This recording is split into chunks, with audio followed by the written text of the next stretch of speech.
So good evening and welcome to Ambassador Tzipi Hotovely with the staff from the Embassy, Efrat Perry, Georgia Baroda. We thank them for their assistance in setting up this evening and at such a very busy time for all of you.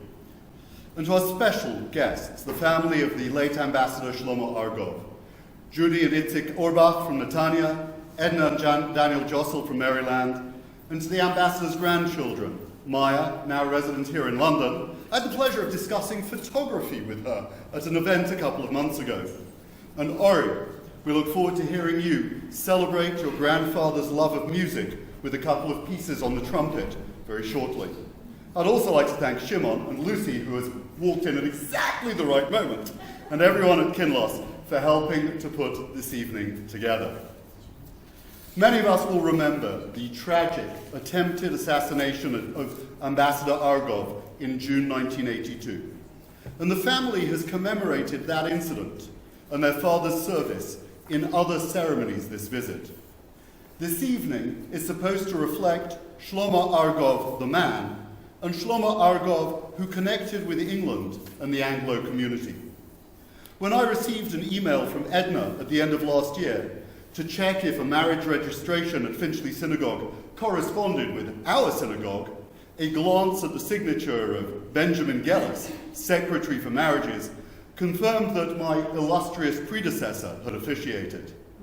It was, perhaps by chance, that I read the certificate in full and noted that the groom was one Shlomo Argov, and that name sent a chill down my spine. I grew up in the West End. I was just getting involved in Jewish youth work and Israel advocacy through AJ6, led at the time by the late Leonie Lewis. Our mission to prepare Jews for anti-Semitism on campus was vital then, as indeed it remains today. We studied and quoted the postings of BIPAC and decried the anti-Semitism of the Palestinian National Covenant and its factional adherents. The Dorchester Hotel was on my doorstep. Friends had even had their bar and bar mitzvah celebrations there.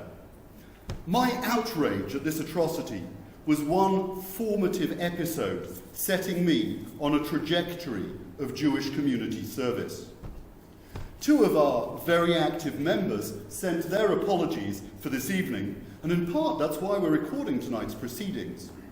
One had been working with the Board of Deputies in June 1982 and had met with the ambassador on the very morning of that fateful banquet.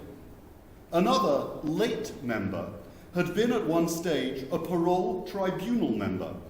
Many years ago, he was scheduled to sit on the parole hearing of one of the Abu Nidal terrorists convicted of the attempted assassination.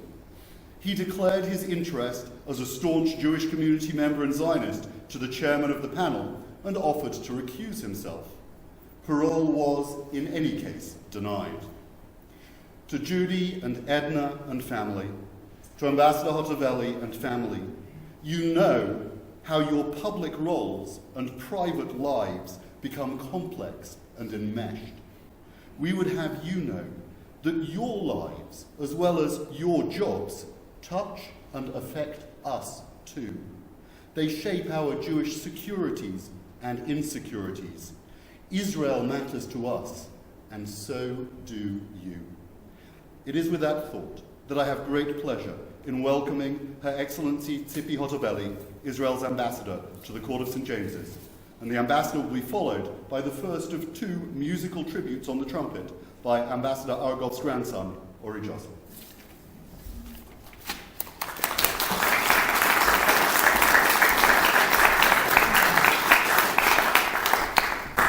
Rabbi Lawrence, thank you so much for hosting this significant event in Kinloss. And I would like to thank the Kinloss community for finding a time to remember a very, very exceptional diplomat that the Israeli diplomatic corps lost because of this tragic event. I would like to thank the Argov family for coming over to the embassy yesterday, for coming over to the residence today, and sharing with me very, very private memories from the times where you were young ladies living in 58 Avenue Road, that everyone knows as the official residence of all Israeli ambassadors. I want to share with you that once in a while I get to host people, and one of the questions I've been asked is, did Shlomo Argov lived here? And I say, yes, all my predecessors lived here.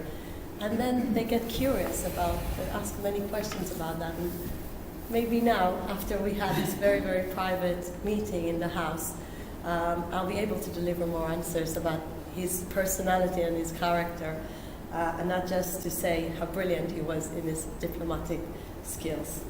I also would like to thank the grandchildren, Judy and Edna. You have such a lovely children, and they're with us today, Ori and Maya. Thank you so much for making the ceremony at the embassy yesterday so special. So, to be honest, I have a written speech, but I do want to say a few things. When I'm thinking about Shlomo, when I'm thinking about his legacy, and when I think about our duty as ambassadors that follow Shlomo. So the truth is, to be ambassador here in London, officially named the Israeli ambassador to the court of St. James, is a huge, huge privilege and a great honor. But this honor is also has this dark shadow of our history, and we cannot forget that. And when I walk into the embassy every single day, Shlomo is with me because, first of all, I get to see his photograph on the wall, and this is actually the front wall when I always pass when I walk into the embassy. And the second place where I see him is before we do our staff meeting. Our staff meeting is in this beautiful room. It's called the music room, and it's named in the honor of Shlomo Argov. So first of all, it's pretty much alive in our embassy life, his memory. And I would like to say that for me, the most important thing was to know how he was in real life, like how he was as a person. And tonight, I finally got the answer to the question. Was it true that he has this great sense of humor? And his daughters approved that, and they said, it's not that he had a great sense of humor. It was actually something that I think, Rabbi Lawrence, I'm afraid we cannot translate to English, but you need to help me with that. One of his daughters said, he was even a shtutnik. Do you know what a shtutnik is? How would you say in English? He loved nonsense. He loved... No, but you mean like nonsense humor. Quirkiness. No, like nonsense humor. Jokester. And I think here in the UK, actually, it's a great place to practice that, because I think the British culture has both. It has this amazing, serious cultural intellectualism, but it also has, one of the best humor in the world. And I think Ambassador Argov definitely reflected that. So I must say that for me, the biggest news tonight was the fact that it's not that he was just this very, very serious diplomat, but he actually was a person that loved to make people laugh, and we're here to celebrate his life. We are here not just to speak about the tragic event that took his life, but actually to celebrate his life. And I think his best legacy is his children. And I want to thank, because I'm not going to speak today, I'm going to share with you what happened yesterday at our embassy. So we had a very, very significant ceremony, and I want to thank Efrat and Georgia that are here. Efrat was in charge of the ceremony, and one of the things we really wanted is to express the family voice. And the family voice was expressed with Maya sharing a tribute. And in her tribute, she was speaking about his love to London. And she was speaking about his love to the beautiful countryside of the UK. And she was sharing with us his love to the British culture. And the daughters of Shlomo was sharing with me his love to the British theatre. And his biography is really connected to this country because he went to London School of Economics. And his wedding, maybe the most happiest moment in a grown-up life before you have your children, it is definitely more happy, was here in Kinloss Synagogue. So it was so important for us as an embassy to respect the family's request to share this memorial, not just about his tragic death, but actually about his wonderful, wonderful life.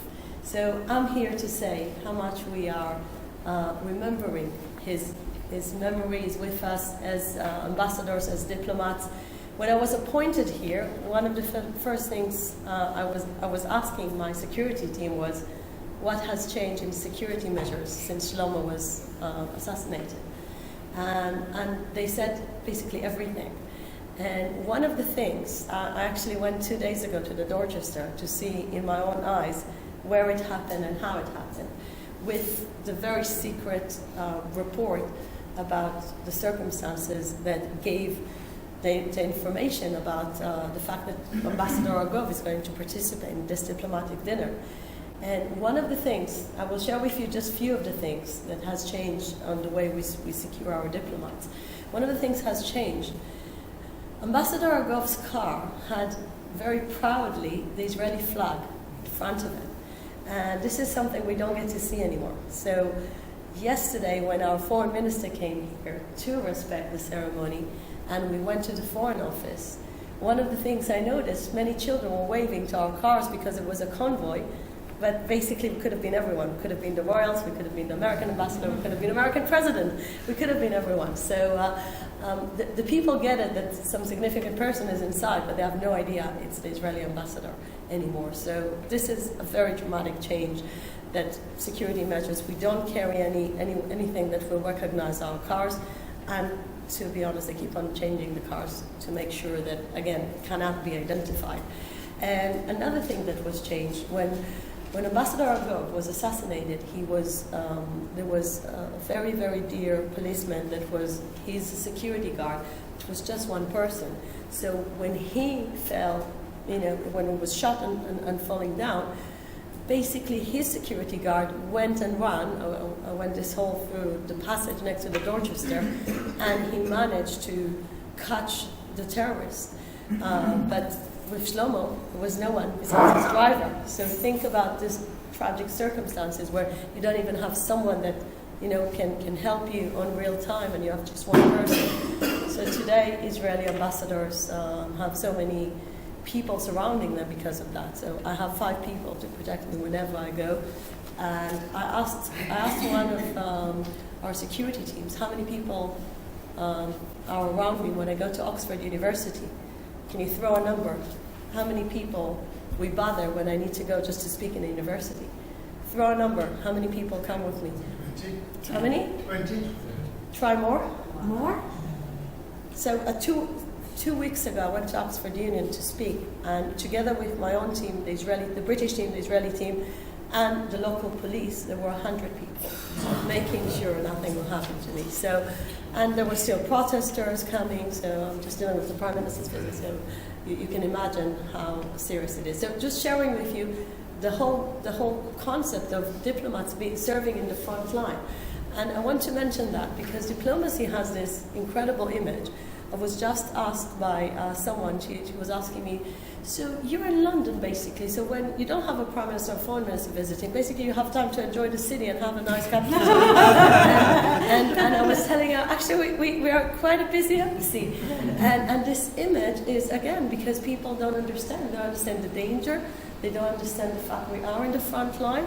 And I feel a duty to speak about the fact that Shlomo Argov, this very night, I remember his deputy telling us, telling actually in an interview, in a public interview, he said, we worked till very late to finish a very important speech at that night that he had to go to this diplomatic dinner.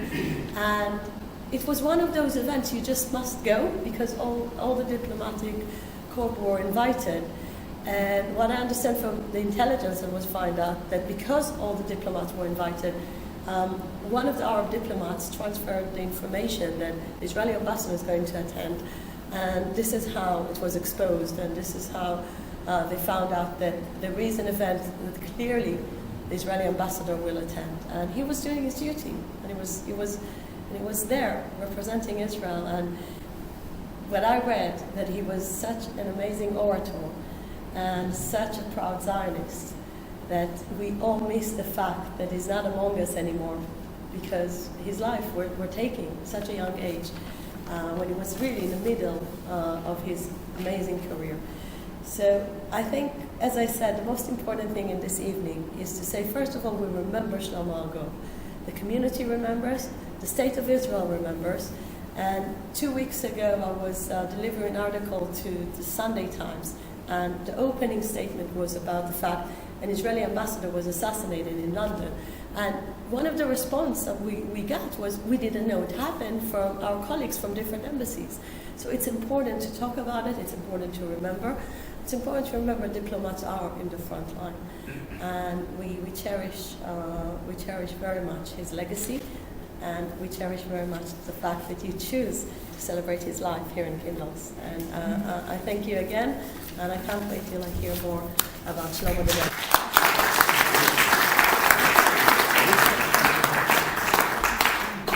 A great pleasure to welcome Ori to play a very familiar melody to all of us.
I mentioned the relationships that we forged with Israel's representatives and how much they matter to us. Judy and Edna, it is wonderful that this feeling is reciprocated. This evening you have chosen to celebrate your father as a family man as well as a Zionist hero who had fought in the War of Independence and in diplomatic trenches the world over. We shall hear shortly of his Yerushalmi heritage, Yerushalayim Shel Zahav if you didn't recognize it. He was also a man of culture, of reading, with a sense of humor. Edna told me he took pride in representing and protecting Israel. Also, he made good friends here. Dad loved London. We welcome Ambassador Argov's daughters, Judy Orbach and Edna Jossel, to pay a very personal tribute to his memory.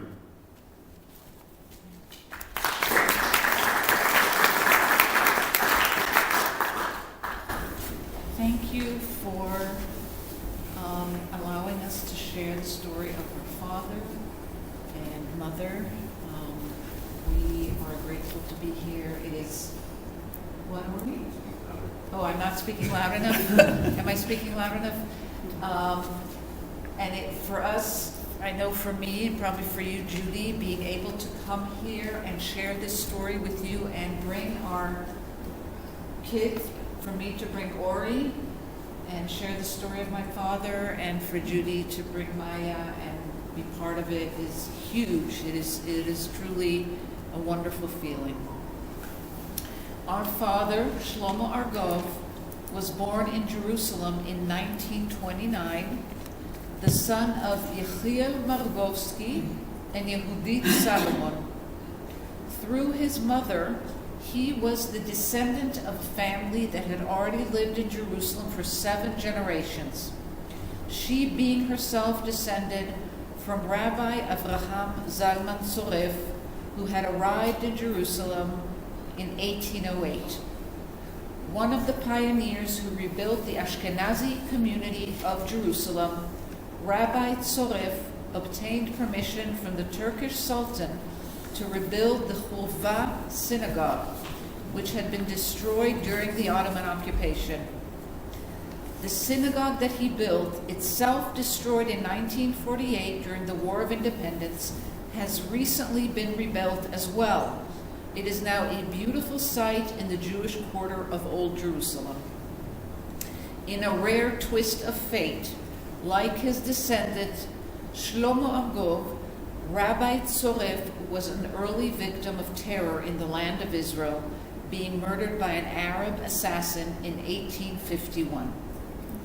Our father, Shlomo, grew up during perhaps the most exciting and at the same time terrifying times in Israel. He was a member of the Palmach, wounded in the battle for Safed during the War of Independence. While he was recovering from his wounds at his aunt Rachel's home in Haifa, his beloved brother Yosele was killed by a Jordanian explosive as he helped an elderly neighbor put sandbags in front of his store.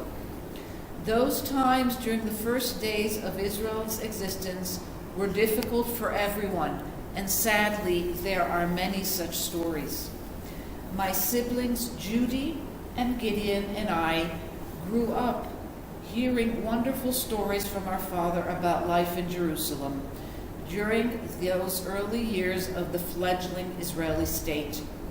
We learned that both our grandparents, Yehudit and Yechiel, were avid athletes.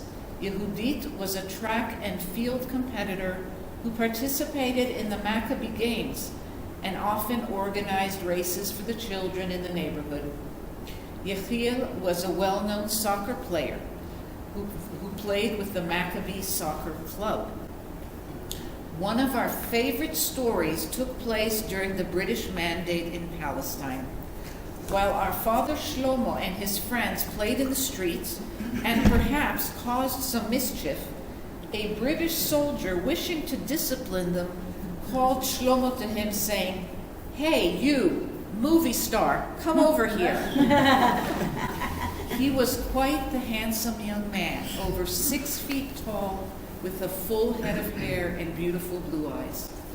Shlomo joined Israel's Ministry of Foreign Affairs in 1959.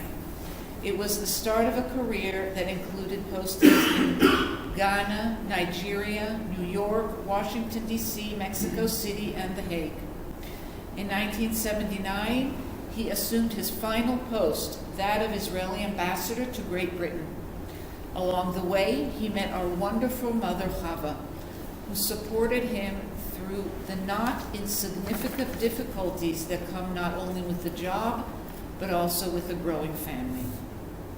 As children of an employee of the Foreign Service, we benefited greatly from the opportunity to travel around the world and thereby experience cultures other than our own. However, these transitions were not always easy for school-age children. Indeed, in recently discovered correspondence, our father repeatedly requested assurance that we would relocate to Mexico City before the start of the school year. He recognized the toll of these relocations on us, his children, and he strove to make them as smooth as possible. Shlomo came from a home of animal lovers, with humorous stories about his younger sister Ikale feeding all the stray cats of the neighborhood and of their ill-behaved dog Lulik. It is not surprising that we, his children, are animal lovers as well. We all loved our Labrador Retriever Pan, who was born in Scotland and traveled with us to the US, Mexico, Israel, and Holland before returning finally to Great Britain of his birth. Our father was heartbroken when Pan passed away, just shy of 3 months before the assassination attempt in 1982. The possibility that our father might be harmed during his postings was something that was always on all of our minds. As an Israeli diplomat, it went with the territory. However, our father refused to let this limit his enjoyment. With our mother Chava, he made the best of every post for us, taking us to visit all that these countries had to offer. He loved London, and so did we all. Thank you very much.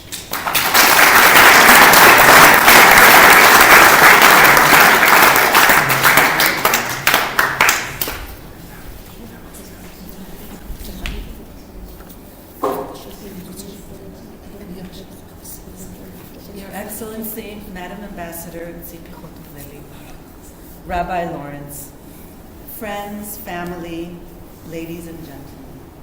70 years ago, my mother and father, Chava and Shlomo Argov, married in the Finchley Synagogue. We are honored to stand here today and share their story. Following my father's service in the IDF, he studied at Georgetown University in Washington, D.C., and worked as a security guard in the Israeli embassy. This would also be the place where my father would meet my incredible mother, Chava, who started to work at the Foreign Ministry in Jerusalem and was sent to Washington, D.C. to work for the then ambassador. They fell in love, and my father proposed to my mother. Soon after, they moved to London, where my father studied at the London School of Economics. London would be the city where my parents started a shared life together and holds a very special place in our hearts. On their wedding day, my parents were joined by friends and family from Israel, the US, and the UK to celebrate their union and love. Throughout the years, as they expanded their family and moved across countries and continents, they remained dedicated to each other and built a beautiful home together. As children, we had the best example of a loving partnership, a stable home where my siblings and I flourished and grew. No matter how difficult my father's job became, my mother was always there to listen to every speech, host and entertain guests, and always attend official events with my father.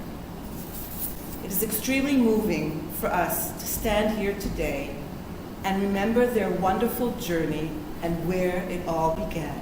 Thank you so much for joining us.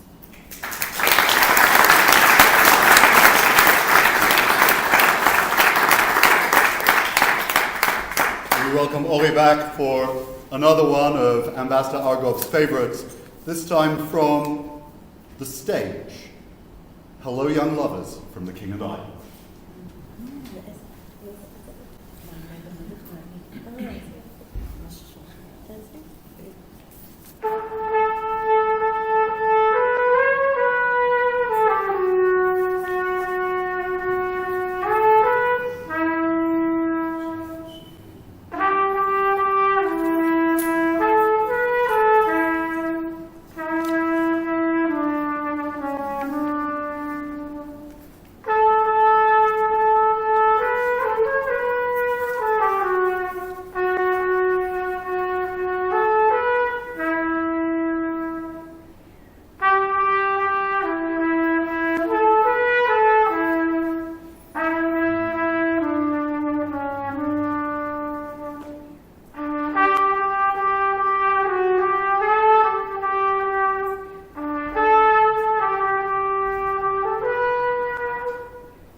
It's my lot to try and connect every bar mitzvah boy with their favorite football team. But it might be the first time that a rabbi has endeavored to connect an Israeli ambassador with Rodgers and Hammerstein's Hello Young Lovers from The King and I. It is a romantic melody. It opens with memories of the soft mist of England. The lyrics speak of longing, of love and compassion in a land far away from home. It is a song of empathy and understanding, necessary attributes for an ambassador, as are its sentiments. Be brave, young lovers, and follow your star. Be brave and faithful and true. The song celebrates passion. I know how it feels to have wings on your heels and to fly down the street in a trance. You fly down a street on the chance that you meet, and you meet, though not really by chance. I imagine a young Shlomo Argov, a staunch Zionist, studying international relations here in the 1950s, felt those wings in his heels as he imagined what he might achieve as a man in his own world, and as destiny brought his world and Chava Sternberg's worlds together, not really by chance. Judy and Itzik, Edna and Daniel, Maya and Ori, and Ambassador Argov's family overseas, thank you for joining us. As the song continues, I hope your troubles are few. All our good wishes go with you tonight. I hope your memories are happy tonight. Though you and those at the embassy today, through you and those at the embassy today, we've been reminded of happy memories and also the importance and thrill of pursuing our dreams, of never losing sight of the beauty and promise of young love. We can honor the memory of Ambassador Argov by continuing to work towards a world where peace and justice reign. This is our hope. Hatikva bat shnat alpayim. Thank you for joining us this evening, and please stand and join with me as we sing Hatikva. Should we get a compliment?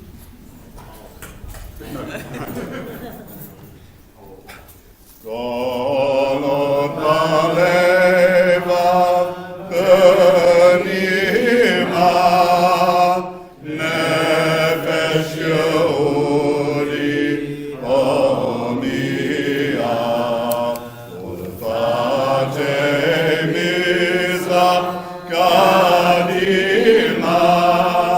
ayin letzion Sophia.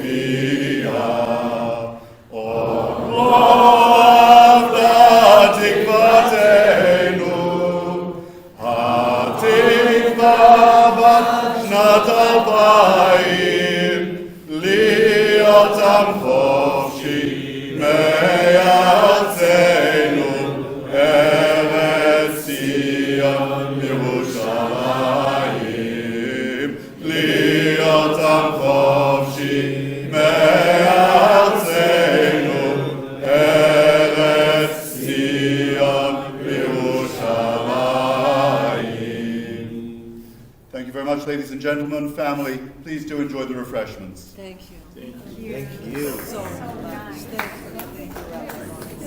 Thank you for the occasion.